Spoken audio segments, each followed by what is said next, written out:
नत्वा श्रीभारतीतीर्थविद्यारण्यमुनीश्वरौ कुर्वे कूटस्थदीपस्य व्याख्यातात्पर्यदीपिकां।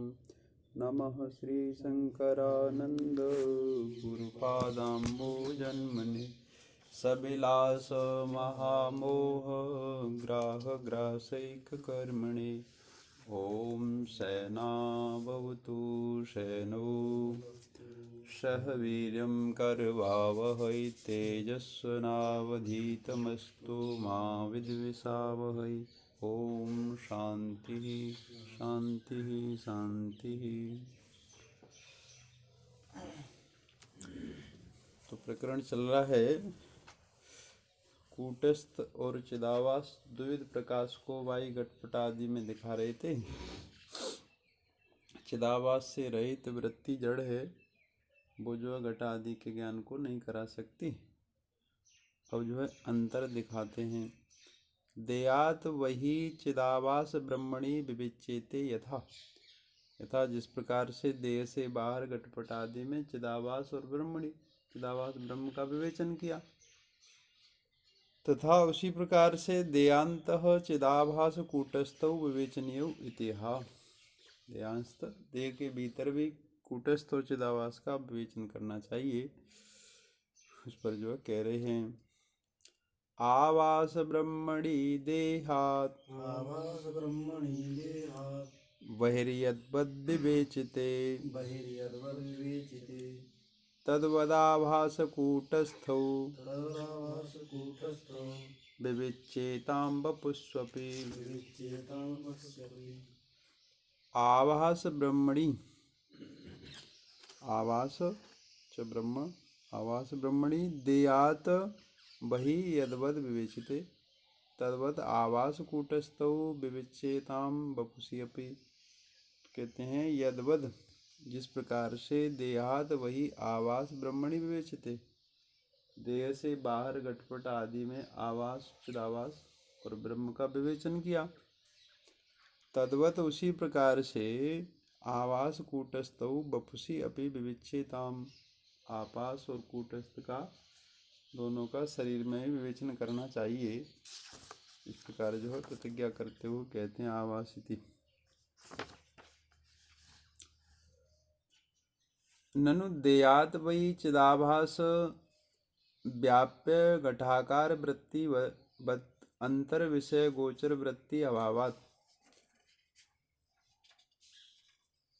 अभावात कथम अनुसार हो गया बस। कथम तद व्यापक चिदाभास अभ्युपगम्यते इति आशंक्य। कथम पे अनुसार न हो तो लगा लेना। तो कहते हैं, शंका करते हैं, देयात वही चिदाभास व्याप्य घटाकार वृत्तिवत। देह से बाहर जो है घटाकार व्यक्ति जो चिदाभास से व्याप्त है, उस प्रकार की जो वृत्ति अंतर विषय गोचर वृत्ति अभावात। बाहर जब वृत्ति जाती है तो वृत्ति का विषय क्या है? घटपट आदि। लेकिन अंतर विषय गोचर अभावात, अंदर तो कोई विषय है नहीं है, तो विषय का अभाव होने से तद व्यापक चिदाभास कथम अभ्युपगम्यते इति आशंक्य। उस वृत्ति का व्यापक जो चिदाभास कैसे प्राप्त होगा? क्योंकि वृत्ति व्याप्त होती है तो चिदाभास बाहर वस्तु का प्रकाश करता है, ठीक है, लेकिन भीतर तो कोई विषय है नहीं है, तो कैसे व्याप्त होगा? ऐसी आशंका होने पर कहते हैं, विषय गोचर वृत्ति अभावे अपि, विषय विषयक वृत्ति का अभाव होने पर भी अहम आदि वृत्ति सद्भावात् तद व्यापक चिदाभास अभ्युपगन्तुम शक्यते इति सदृष्टान्तम आह। तो बाह्य जैसे घटपट की तरह से भीतर विषय नहीं है कोई, लेकिन अहम वृत्ति सद्भावात्, मैं आकार की जो मैं हूँ, इस प्रकार की वृत्ति का भाव तो है वृत्ति में। उस सद्भावात् तद व्यापक चिदाभास अभ्युपगन्तुम, उस अहमाकार वृत्ति से व्यापक जो है चिदाभास प्राप्त होने योग्य है। इस प्रकार जो है दृष्टांत सहित कहते हैं। अहम वृत्तौ चिदाभासः काम क्रोधादिकासु च संव्याप्य वर्तते तप्ते संव्याप्य वर्तते तप्ते लोहे वह्निर्यथा तथा लोहे वह्निर्यथा तथा अहम वृत्तौ चिदाभास काम क्रोध आदिकासु च संव्याप्य वर्तते तप्ते लोहे वह्नि यथा तथा। तो कहते हैं दृष्टांत दे करके कि यथा तप्ते लोहे वह्नि, तप्त लोहा में जिस प्रकार से अग्नि संव्याप्य वर्तते, उस लोहे को सम्यक प्रकार में व्याप्त होकर के उसमें वर्तमान रहती है, ठीक है ना। तथा उसी प्रकार से अहम वृत्तौ च काम क्रोधादिकासु चिदाभास संव्याप्य वर्तते। उसी प्रकार से अहम वृत्ति माने मैं आकार की वृत्ति में, और काम क्रोध आदि सुख दुख आदि, तो सुख दुख आदि काम क्रोध आदि किसके धर्म है? अंतःकरण की तो विकार है, और वृत्ति अंतःकरण का परिणाम है। तो इन वृत्तियों में और काम क्रोध आदि में, इन सब में जो है चिदाभास बरतता है, रहता है। तो क्रोधाकार वृत्ति होती है तो उसमें भी है, सुखाकार दुखाकार होती है उसमें ही, ऐसे अहमाकार मैं हूँ तो उसमें भी। तो इन सबको जो है, इनको जो है प्रकाशित करता है चिदाभास, वृत्तियों को प्रकाशित करता है। तो इन वृत्तियों को ही प्रकाशित करने वाला है। बाहर तो विषय को प्रकाशित कर रहा है, वृत्ति अलग है, विषय बाहर अलग है, लेकिन भीतर कोई विषय नहीं है। सुखाकार वृत्ति होती है तो सुखाकार वृत्ति को प्रकाशता है, दुखाकार होती है तो मैं जैसे सुखी हूँ दुखी हूँ तो इस वृत्ति को प्रकाश रहा है। तो वही कहते हैं अहमिति। अहम आदि वृत्ति नाम एव चिदाभास भाष्यत्वम दृष्टांत प्रपंचेन स्पष्टयति। अहम आदि वृत्ति नाम एव, अहम आदि इन वृत्तियों में चिदाभास भाष्यत्वम, चिदाभास का भाष्यत्व प्रकाश बना जो है दृष्टांत सहित विस्तार से स्पष्ट करते हैं। स्वमात्रं भासयेत् तप्तं स्वमात्रं भासयेत् तप्तं लोहं नान्यत् कदाचन लोहं नान्यत् कदाचन एवमाभास सहिता एवमाभाससहिता वृत्तयः स्वस्वभासिकाः। वृत्तयः स्वस्वभासिकाः। स्वमात्रं भासयेत् तप्तं लोहं न अन्यत् कदाचन एवं आभास सहिता वृत्तयः स्वस्वभासिका। तो कहते हैं तप्तम लोहम, तपा हुआ जो लोहा है ना, वो जो है स्वमात्रम भासेत, अपने आप को प्रकाशता है। तपायमान जो अग्नि से व्याप्त लोहा है वो स्वयं को संपूर्णतया से प्रकाशता है, न अन्यत कदाचन, और किसी को नहीं प्रकाशता अन्य पदार्थों को। एवं उसी प्रकार से आवास सहिता वृत्तय, चिदावास युक्त जो वृत्तियां हैं वो स्वस्वभाषिका, अपने अपने आप को प्रकाशित करने वाली हैं। तो बाहर कोई विषय जो है उसको प्रकाशित करने का उद्देश्य नहीं है। अहमाकार वृत्ति जो है, अहमकार वृत्ति अपने आप को प्रकाश करती है। सुखाकार दुखाकार क्रोधाकार जो जैसी वृत्ति है स्वस्वभाषिका, स्वचिदावास से, अपने चिदावास से स्वस्व प्रकाशक हैं। स्वमात्रमिति एवं चिदाभास व्युत्पाद्य कूटस्थ स्वरूपम व्युत्पादितुम तद उपयोगिनम वृत्ति अभाव अवसरम दर्शयति। तो इस प्रकार से अंदर जो है चिदाभास की व्याप्यता, उसका प्रकाशपना कथन किया, ठीक है ना। चिदाभासम व्युत्पाद्य कूटस्थ स्वरूपम व्युत्पादितुम, अब कूटस्थ के स्वरूप का व्युत्पादन कथन करने के लिए तद उपयोगी नाम वृत्ति अभाव अवसरम दर्शयति, उसकी उपयोगी जो वृत्तियों का अभाव है उसको दिखा रहे हैं। क्रमाद् विच्छिद्य विच्छिद्य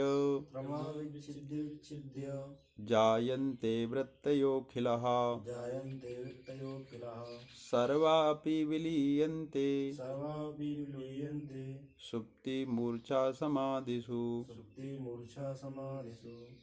क्रमाद् विच्छिद्य विच्छिद्य जायन्ते वृत्तयोऽखिलः सर्वापि विलीयन्ते सुप्ति मूर्छा समाधिषु। तो कहते हैं अखिला वृत्तयः, संपूर्ण वृत्तियां जो है आंतरिक, वो क्रमाद विच्छिद्य विच्छिद्य जायन्ते, क्रम से जो है विच्छिन्न पृथक पृथक जो उत्पन्न होती रहती हैं। कभी क्रोधाकार हुई, कभी सुखाकार हुई, कोई दुखाकार हुई, कभी अहमाकार हुई, तो इस प्रकार उत्पन्न होती हैं। सर्वापि सुप्ति मूर्छा समाधिषु विलीयन्ते। ये सब वृत्तियां जो सुसुप्ति अवस्था में या मूर्छा अवस्था में या समाधि अवस्था में विलय को प्राप्त हो जाती हैं। समाधि अवस्था में कैसे विलय को प्राप्त हो जाती हैं? जैसे निर्विकल्प जो समाधि है वहाँ कोई वृत्ति नहीं है, मूर्छित जो व्यक्ति है वहाँ कोई वृत्ति नहीं है, सुसुप्ति में कोई वृत्ति नहीं रहती, तो इस प्रकार से सब विलय को प्राप्त हो जाती हैं। तो बोले ऐसा कहने से क्या हुआ, उसे आगे कहते हैं क्रमातिथि। भवतु एवं समाधि आदि वृत्ति विलय। बोले समाधि आदि में इस प्रकार वृत्तियों का विलय हो तो अनेन कथम कूटस्थ अवगम्यते इति आशंक्य। वृत्तियों के विलयता से कूटस्थ की अवगम्यता प्राप्ति कैसे होती है, ऐसी आशंका होने पर कहते हैं वृत्ति अभाव साक्षात्वेन असौ अवगम्यते इति अतः। उन वृत्तियों के अभाव को, अभाव का साक्षी है, सुख से सोया कुछ भी नहीं जाना, न किंचित अवेदसम। जागा हुआ सुसुप्ति से जगा हुआ पुरुष ये कहता है कि मैंने कुछ नहीं जाना, तो कुछ नहीं जाना तो वहाँ जानने का कोई कारण नहीं है, वृत्तियों का अभाव है। इंद्रिय अर्थ सन्निकर्ष जो प्रत्यक्षता है वहाँ वो है नहीं है, तो वहाँ कुछ नहीं जाना इस प्रकार को न जानने वाले ज्ञान को कोई विषय तो कर रहा है, तो वही साक्षी है। तो कहते हैं वृत्ति अभाव साक्षात्वेन असौ अवगम्यते। सुसुप्ति में मूर्छा में समाधिवान व्यक्ति भी कहता बड़ा ही आनंद आया, तो आनंद को अनुभूत करने वाली कोई वृत्ति नहीं है, तो कोई न कोई तो उसका साक्षी है। तो इस प्रकार से साक्षी रूप से वृत्तियों के अभाव के साक्षी रूप से असौ अवगम्यते, असौ कूटस्थ, ये कूटस्थ जो प्राप्त होता है, इस प्रकार कह रहे हैं। संदयोखिल वृत्तीनां मभावाश्चाभासिताः निर्विकारेण येनासौ कूटस्थ इति चोच्यते। संदयः अखिल वृत्तीनां अभाव च अभासितः निर्विकारेण इन असौ कूटस्थः इति च उच्यते। तो कहते हैं अखिल वृत्तीनां संदयः, इन संपूर्ण वृत्तियों की संधियाँ, संधियाँ माने बीच की, जो दीवार पर जो प्रकाश पड़ता है ना, तो अनेकों दर्पणों का जहाँ प्रकाश पड़ता है तो उसमें बीच की संधियाँ है ना, उनकी एक ये वृत्ति कभी क्रोधाकार, कभी सुखाकार, कभी दुखाकार, अहमाकार, ये वृत्ति उत्पन्न हुई है तो एक के बाद उत्पन्न हुई है। तो इस प्रकार की इनकी संधि जोड़ जो है च अभाव, और इन वृत्तियों का अभाव, अभाव अविभाषिता, अभाव एन निर्विकारेण अविभाषिता, इन इस कूटस्थ निर्विकार के द्वारा भाषित होता है। असौ कूटस्थ चैत्य उच्यते। तो इस प्रकार से ये कूटस्थ है, साक्षी है, इस प्रकार से कहा जाता है। तो उन वृत्तियों की संधियों को और उस सुसुप्ति मूर्छा आदि में उनके अभाव को, दोनों को प्रकाश है ना। जैसे सूर्य का प्रकाश है, तो सूर्य का प्रकाश जो है दर्पण में प्रतिबिंबित जो प्रकाश पड़ रहा है, तो जगह जगह पड़ रहे हैं, उसको भी प्रकाश रहा है, ठीक है ना। और वो दर्पण हट गए तो भी जो है दीवार आदि के उनके दुपट्टे प्रकाश के अभाव को भी प्रकाश रहा है। ऐसे ही जो है यहाँ कूटस्थ साक्षी जो है वृत्तियों की उत्पत्ति संधि आदि को और उसके अभाव को भी प्रकाशता है। तो देखो उसमें जो दर्पण में जो प्रतिबिंब पड़ा, तो उसके बिंबात्मक जो बिंब है वो उसके द्वारा प्रकाशित अलग से हो रहे हैं, तो डबल प्रकाश हो गया ना उसमें। एक तो दर्पणगत प्रतिबिंब का प्रकाश, एक बिंब सूर्य का प्रकाश। ऐसे ही जो है व्यक्तियों में चिदाभासकृत प्रकाश और एक जो है कूटस्थकृत प्रकाश। तो कूटस्थ भाव और अभाव में दोनों में ही प्रकाशता है, ठीक है। संदय इति वृत्ति संदय च वृत्ति अभावः येन चैतन्येन अविभाष्यन्ते स कूटस्थ अवगन्तव्यः इति अर्थ। तो वृत्तियों की संधि और वृत्तियों का अभाव जिस चैतन्य के द्वारा प्रकाशित होता है वो कूटस्थ ही जानना चाहिए, तात्पर्य है।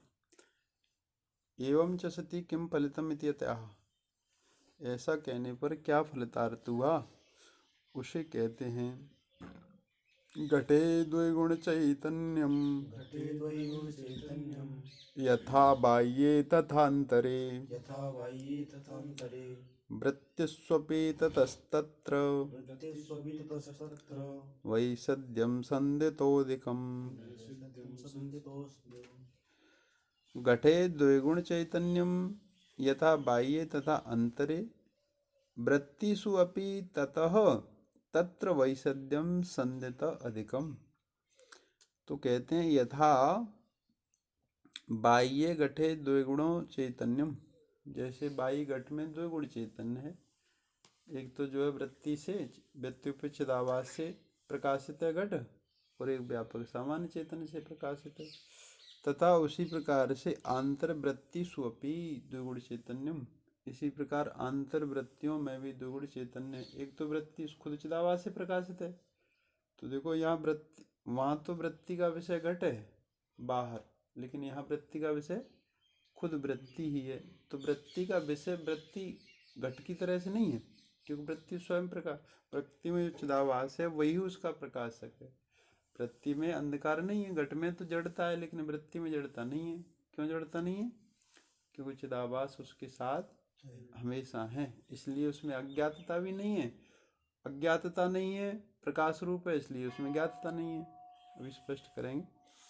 तो इस प्रकार से वृत्ति सुई दुगुण चैतन्यम ततः, ऐसा होने से तत्र संदित अधिकम वैसिद्यम, ततः तत्र वृत्तिषु, उन वृत्तियों में जो है संदित, वृत्तियों की जो संधि है ना, उससे जो है अधिक वैसिद्यम, अधिक प्रकाश है, उसमें अधिक विशदता है। क्यों अधिक विशदता है वृत्ति में? हाँ, मतलब जैसे दीवार में दर्पण का जो प्रतिबिंब पड़ रहा है, ठीक है ना, तो जो प्रतिबिंब पड़ रहा है उस प्रतिबिंब में उसकी अपेक्षा जो दीवार आदि का जो प्रकाश है उसकी अपेक्षा उसमें विशदता है कि नहीं? क्योंकि एक तो खुद का प्रकाश है और एक दर्पण का प्रकाश है, एक धूप का प्रकाश है सामान्य, तो उसमें एक ही है लेकिन उसमें दो है। ऐसी वृत्तियों में जो है चिदाभासकृत प्रकाश और कूटस्थकृत प्रकाश, इसलिए विशदता ने अधिक प्रकाश है उनमें, एक घट इति बाह्य घटे यथा घटमात्र भाषक चिदाभास, बाह्य घट में जिस प्रकार से घटमात्र भाषक, घटमात्र का प्रकाशक जो चिदाभासक, घटस्य ज्ञाता आभासक ब्रह्म चैतन्य चैतन्यम दुगुणम, घटमात्र का आभासक चिदाभास और ज्ञातता का, तो देखो अयम घट, इस प्रकार के ज्ञान का प्रकाशक कौन है? चिदाभास। और घटम जाना में, घट में जो ज्ञातता धर्म रह रहा है उस ज्ञातता को प्रकाशित करने वाला सामान्य चैतन्य है।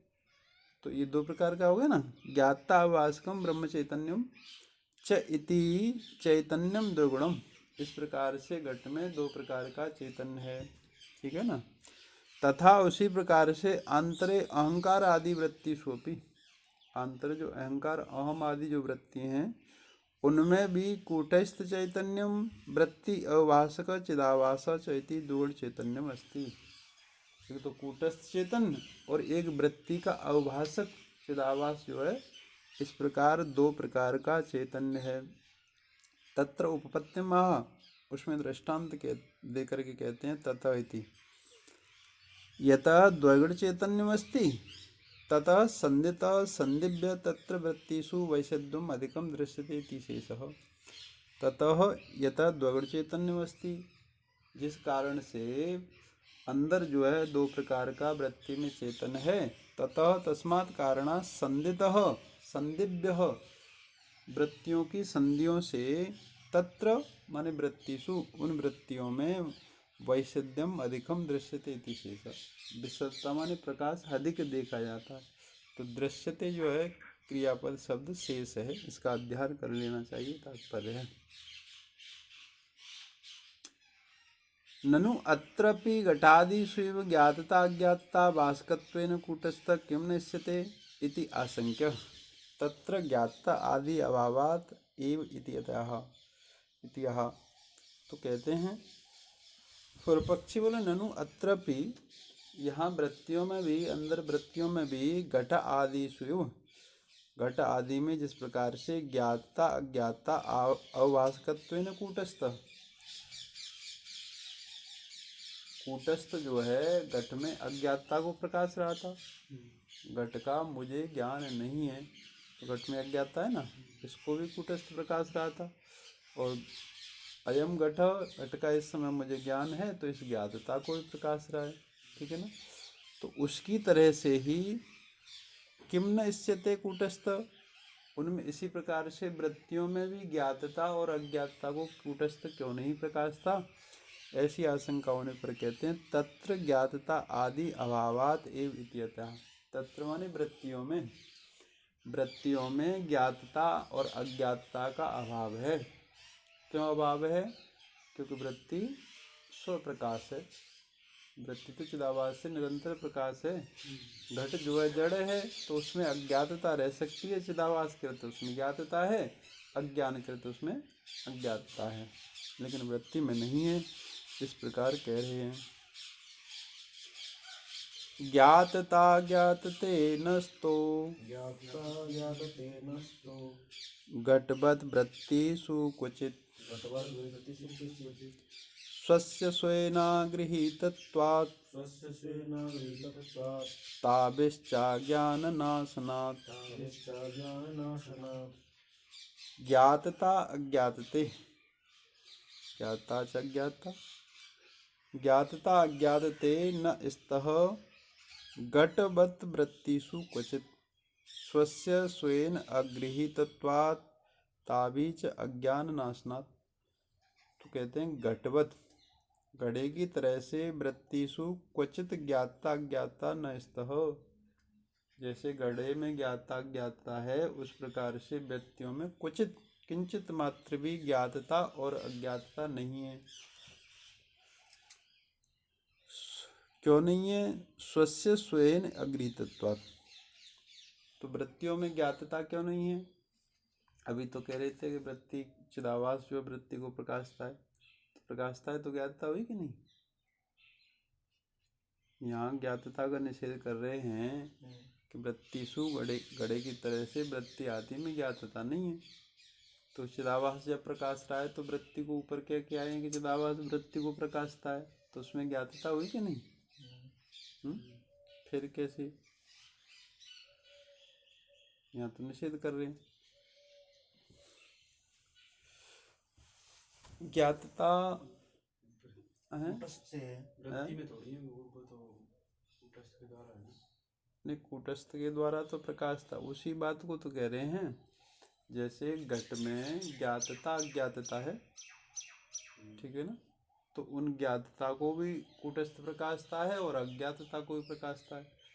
तो पूर्व पक्षी ने कहा है बोले आंतरिक, जैसे बाहर घट आदि में ज्ञाता अज्ञाता कूटस्थ प्रकाश रहा है, ऐसे भीतर वृत्तियों में क्यों नहीं प्रकाशेगा? तो सिद्धांति ने कहा ज्ञातता अज्ञातता का अभाव है, ठीक है। लेकिन यहाँ तो ज्ञातता वृत्तियों से हो रही है, वृत्ति को प्रकाश रहा है कूटस्थ, तो ज्ञातता हो रही कि नहीं? लेकिन ज्ञातता नहीं है। क्यों ज्ञातता नहीं है? क्योंकि वृत्ति कभी अज्ञात है ही नहीं। ऐसा तो नहीं कि चिदाभास कभी उत्पन्न हुआ हो पहले से वृत्ति जो अज्ञान में रही हो। वृत्ति जब जब उत्पन्न हुई है तब तब चिदाभास उसके साथ ही है, क्योंकि चैतन्य सर्वत्र व्यापक है ना। तो वृत्ति के अंतःकरण का परिणाम है, अंतःकरण उपाधि है। अंतःकरण में वो क्षमता है चैतन्य के प्रतिबिंब को धारण करने की, वो कदापि जो है चैतन्य के प्रतिबिंब से रहित नहीं रह सकता। इसलिए जो जो वृत्ति उत्पन्न होगी वो चैतन्य के प्रतिबिंब से युक्त ही होगी। तो युक्त होगी तो उसमें अज्ञातता कभी होगी नहीं। वृत्ति की उत्पत्ति मात्र ही अज्ञान की निवर्तक है। ऐसा नहीं कि वृत्ति उत्पन्न होगी जब अज्ञान निवृत्त हुआ। उत्पत्ति ही अज्ञान की निवृत्ति है, तो अज्ञान कभी रहता ही नहीं, इसलिए उसमें जो है ज्ञातता नहीं रहेगी। वही कहते हैं स्वस्य, स्व प्रकाश स्वरूप जो वृत्ति है चिदाभास से युक्त है ना, इसलिए प्रकाश रूप है। स्वहेन अगृहीतत्वात्, स्वयं की अपनी प्रकाश रूपता जो है स्वयं से तो ग्रहण नहीं हो सकती। अब दीपक जो है अपने दीपक अपने को क्या प्रकाश देगा? सूर्य सूर्य तो खुद प्रकाश स्वरूप है, सूर्य में कभी अंधेरा थोड़ी है। ऐसी वृत्ति में भी चिदाभास का प्रतिबिंब होने से उसमें अज्ञातता नहीं है। तो कहते हैं स्वस्य मैंने स्वप्रकाश रूप वृत्ति जो है स्वयं अगृहीतत्वात्, स्वयं से तो ग्रहण हो नहीं सकती, उसमें ज्ञातता हो नहीं सकती। स्वयं तक क्या ज्ञातता होगी? यह प्रकाश रूप है, ठीक है। तो ज्ञातता का निषेध हो गया। और ताभी अज्ञान नाशनात्, ताभी उस वृत्ति की उत्पत्ति मात्र से अज्ञान की निवृत्ति हो जाती है। वृत्ति की उत्पत्ति से, क्योंकि वृत्ति जो अज्ञान की निवर्तक है, तो वो जो है अज्ञान की निवर्तक है, तो अज्ञान उसमें है ही नहीं। अज्ञान तो जब हो, जब उत्पत्ति अलग हो, उत्पत्ति होकर के अज्ञान को निवृत्त करे। तो उत्पत्ति से ही वृत्ति की से अज्ञान की निवृत्ति है, जैसे सूर्य की उत्पत्ति से ही प्रकाश की निवृत्ति है, ऐसा उसकी अज्ञान अंधकार की निवृत्ति। ऐसा थोड़ी सूर्य उत्पन्न हो गया, लाओ एक आधा घंटा बाद चले के लाओ प्रकाश से निवृत्त करेंगे। ये घंटा करके सूरज ऐसे थोड़ी सोचता कि लाओ चलो अब अंधेरे बहाया में, वो उत्पन्न होगा तो अंधेरा उसके सामने टिकेगा ही नहीं। इसलिए जो है अज्ञातता का भी अवभाषक कूटस्थ नहीं है, तात्पर्य है।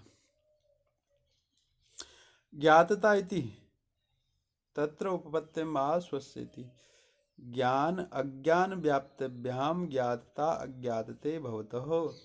ज्ञान और अज्ञान की व्याप्ति से ही ज्ञातता अज्ञातता सिद्ध होगी, ठीक है ना। तो किंतु वृत्तिनाम स्वप्रकाशत्वेन ज्ञान व्याप्ति न अस्ति। वृत्ति जो है स्वप्रकाश चिदाभास युक्त प्रकाश है, एक तो कूटस्थ से व्याप्त है, तो स्वप्रकाश होने के कारण उसमें ज्ञातता ज्ञान व्याप्ति न अस्ति, ज्ञान की व्याप्ति नहीं है। तावी वृत्ति भी स्व उत्पत्ति मात्रेण स्वगोचर अज्ञानस्य निवृत्तत्वाद अज्ञानस्य व्याप्ति अपि न अस्ति भाव।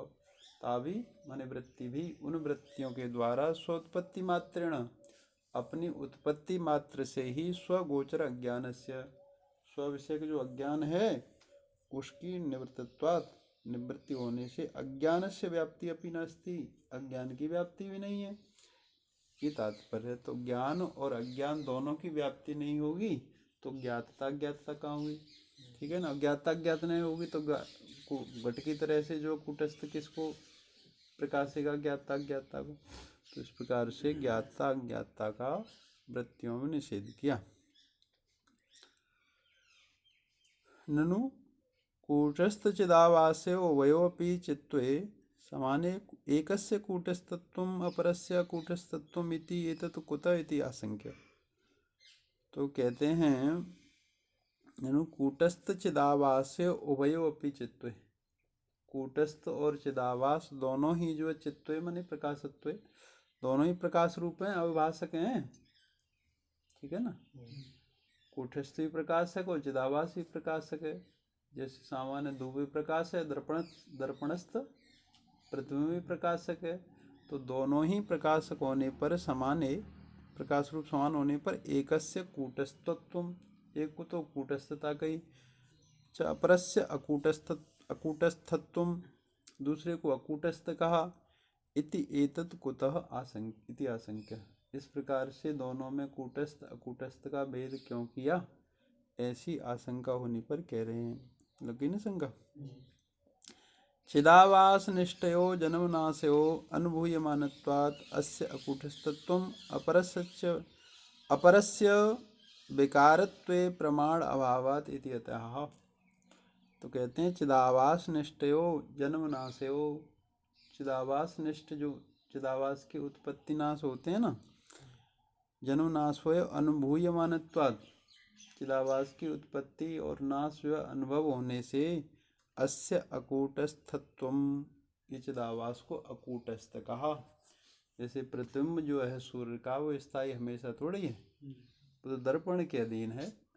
दर्पण सीधा रखा है या शुद्ध रखा है, प्रतिबिंब पड़ रहा है, दर्पण नहीं है तो प्रतिबिंब का अभाव हो जाएगा। तो अंतःकरण उपित जो है, अंतःकरण में प्रतिबिंबित तो चिदाभास है, तो उत्पत्ति नाश वाला है।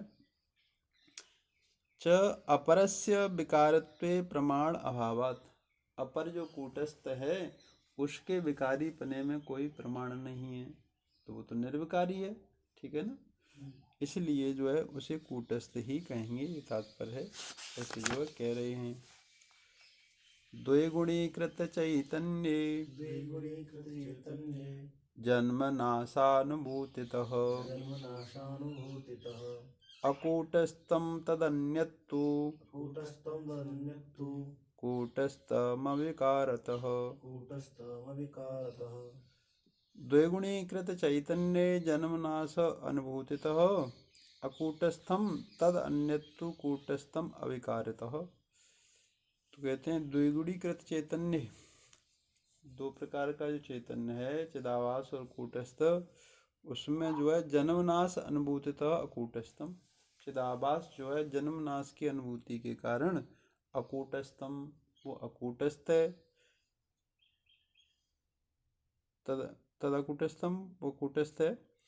तो किंतु अन्यत अविकारतः कूटस्थम, अन्यत चिदाभास से भिन्न जो कूटस्थ चेतन है ना, वो अविकारी होने के कारण कूटस्थ है, तात्पर्य दो गुणमती।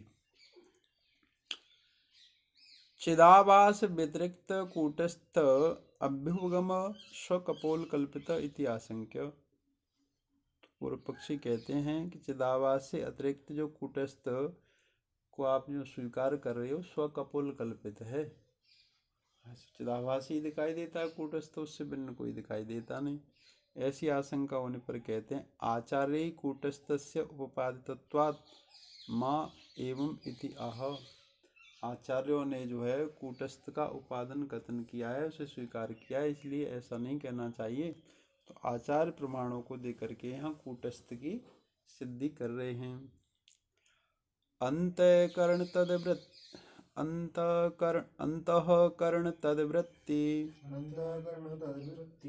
साक्षित्यादावनेकधा कूटस्थ एव सर्वत्र पूर्वाचार्यै विनिश्चितः। अंतःकरण तद्वृत्ति साक्षी इत्यादौ अनेकधा कूटस्थः एव सर्वत्र पूर्व आचार्य ही विनिश्चितः। तो कहते हैं अंतःकरण तद्वृत्ति नाम साक्षी, अंतःकरण तद्वृत्ति साक्षी, अंतःकरण और अंतःकरण की वृत्तियों का साक्षी इत्यादि अनेकदा, इत्यादि जो है भाष्य में वाक्य वृत्ति आदि ग्रंथों में है। पूर्व आचार्यों ने कूटस्थ एवं सर्वत्र विनिश्चित, इस प्रकार कूटस्थ को ही सर्वत्र जो है साक्षी रूप से विनिश्चित किया है। अंतःकरण और उनकी वृत्तियों का साक्षी जो है वो कूटस्थ है, इस प्रकार से कहा। अंतःकरण इति अंतःकरण तद्वृत्ति साक्षी चैतन्य विग्रह। अंतःकरण तद्वृत्ति साक्षी ये जो है चैतन्य का विग्रह है।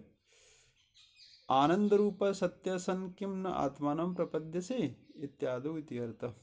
आनंद रूप सत्य सन, आनंद रूप होता हुआ किम न आत्मानं प्रपद्यसे, क्या तूने अपने आत्मा को नहीं जाना, इस प्रकार से जो है कहा। ये तात्पर्य कूटस्थ अतिरिक्त चिदाभास अपि तई वर्णित इति आह।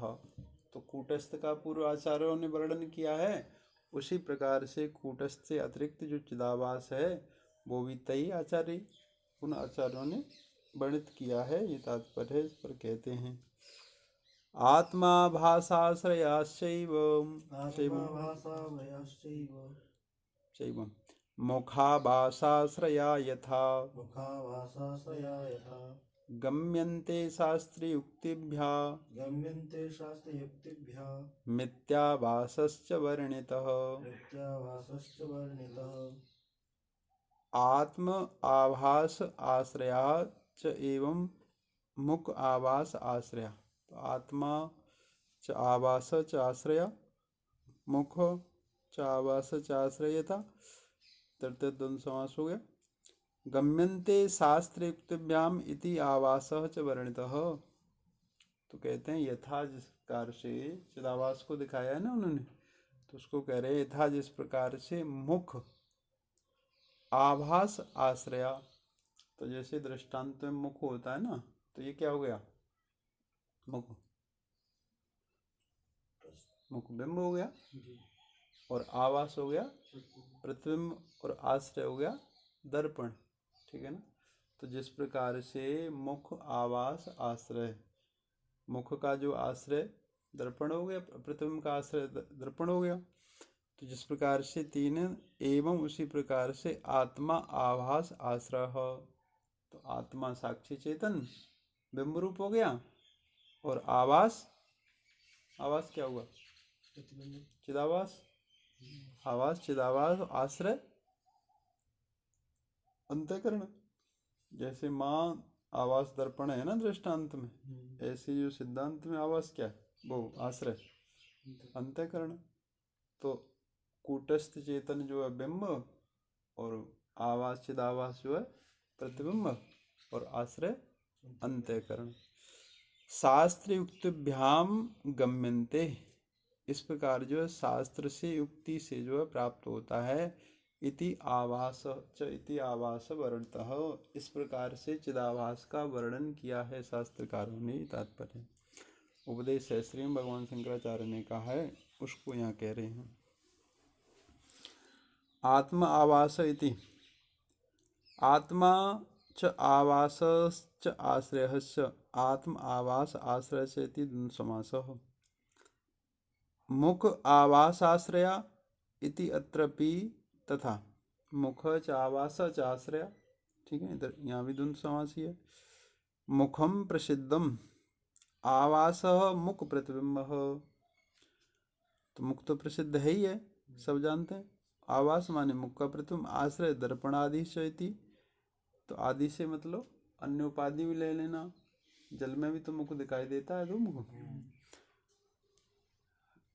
दर्पण आदि से त्रयम यथा प्रत्यक्षेण अवगम्यते, ये तीनों जिस प्रकार से प्रत्यक्ष अवगम्यते प्राप्त होते हैं। एवं आत्मा कूटस्थः आवासः चिदावासः आश्रय अंतःकरण आदि, तो इसी प्रकार से आत्मा जो कूटस्थ है, आवास चिदावास और आश्रय अंतःकरण आदि माने बुद्धि वृत्ति आदि, इति त्रय अपि शास्त्र युक्तिभ्याम अवगम्यन्ते इति अर्थ, ये तीनों भी शास्त्रों के प्रमाण से और युक्ति से जो है प्राप्त होते हैं। अत्र च आवास शब्देन कूटस्थ अतिरिक्त चिदावास वर्णित इति भाव, यहाँ आवास शब्द से कूटस्थ से अतिरिक्त जो है चिदावास को कहा है। मनस साक्षी बुद्धि साक्षी इति बुद्धि साक्षिण कूटस्थस्य प्रतिपादकम शास्त्रम, मन का साक्षी है, ऊपर क्या है ना, अंतःकरण तद्वृत्ति नाम साक्षी वाक्यवृत्ति में, तो वो कह रहे हैं मनस साक्षी बुद्धि साक्षी थी बुद्धि साक्षिण कूटस्थ प्रतिपादकम शास्त्रम, बुद्धि मन का जो साक्षी है, ये तो कूटस्थ का प्रतिपादक शास्त्र वचन है, ऐसा आचार्यों ने कहा है, ठीक है ना। रूपम रूपम प्रतिरूपम बभूव इति, बृहदारण्यक उपनिषद में कहा है, रूपम रूपम प्रतिरूपो इति चिदाभास प्रतिपादकम, ये जो शास्त्र वचन है वो चिदाभास का प्रतिपादक है। वो कूटस्थ जो है उपाधि भाव से रूपम रूपम प्रतिरूपम बभूव, भिन्न भिन्न उपाधियों से अनेकों रूपों को प्राप्त हो गया।